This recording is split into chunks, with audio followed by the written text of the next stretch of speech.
परमेश्वर के धन्य नाम की महिमा हो। प्रभात मनन के सत्र 2640 में आप सभी का बड़े प्रेम के साथ स्वागत करता हूं। आइए आज के मनन के लिए हम पढ़ते हैं यूहन्ना की तीसरी पत्री अध्याय 1 पद 12। दिमेत्रियुस के विषय में सबने वरन सत्य ने भी आप ही गवाही दी और हम भी गवाही देते हैं, और तू जानता है कि हमारी गवाही सच्ची है। मुंबई में लंबे साल तक नौकरी करने के बाद वापस अपने घर केरल की ओर लौटने का निर्णय लिया गया एक व्यक्ति के बारे में कभी मैंने इस प्रकार सुना। वो रविवार मुंबई में उनकी आखिरी आराधना का दिन था। गवाही के लिए जब समय मिला तो उन्होंने इस प्रकार अपनी गवाही दी। पिछले 20 वर्ष तक मुंबई में नौकरी करने के लिए प्रभु ने मेरी मदद की।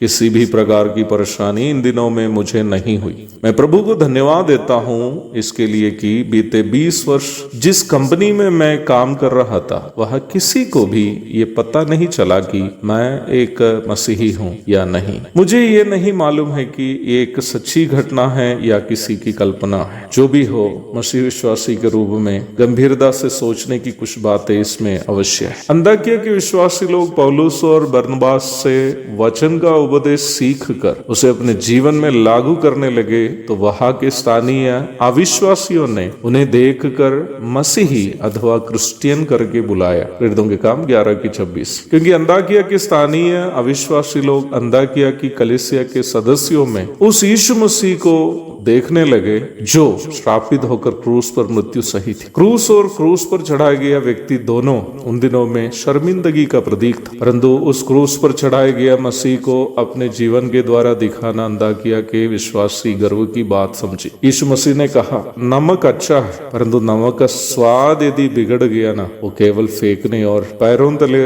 रोंदने ही लायक है। मत्ती 5:13। वैसे ही मसीह विश्वासी अपनी गवाही नहीं बनाया रखता हो तो वो मसीही कहने लायक ही नहीं है। यह यूहन्ना कलीसिया का एक और सदस्य का नाम जिक्र किया है जिसका नाम दिमेत्रियुस है। इस दिमेत्रियुस के बारे में हम वचन के अन्य किसी भी भाग में नहीं देखते हैं। यह नाम एक सार्वजनिक यूनानी नाम था। हमें यह भी नहीं मालूम है कि यह दिमेत्रियुस जिसका जिक्र हम इस पत्री में देखते हैं इफिसुस की कलीसिया का कोई अगुआ था कि नहीं।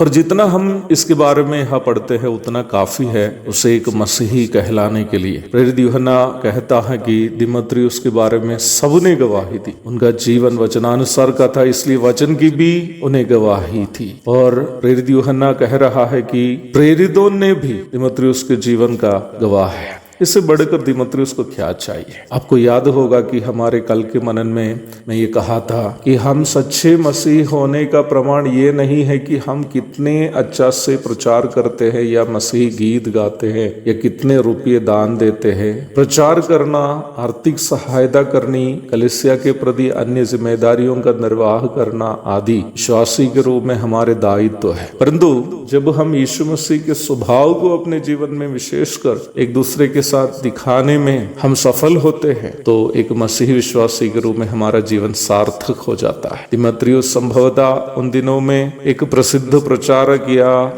कोई खास नामी व्यक्ति नहीं था, मुझे पता नहीं, पर हम इतना जानते हैं कि एक मसीही विश्वासी के रूप में उनकी गवाही बहुत अच्छी थी। निश्चय ही वह हमारे लिए एक आदर्श है। एक और शुभ दिन की धन्य कामनाओं के साथ आज का मनन में समाप्त करता हूँ। प्रभु आप सबको आशीष दे। आमीन।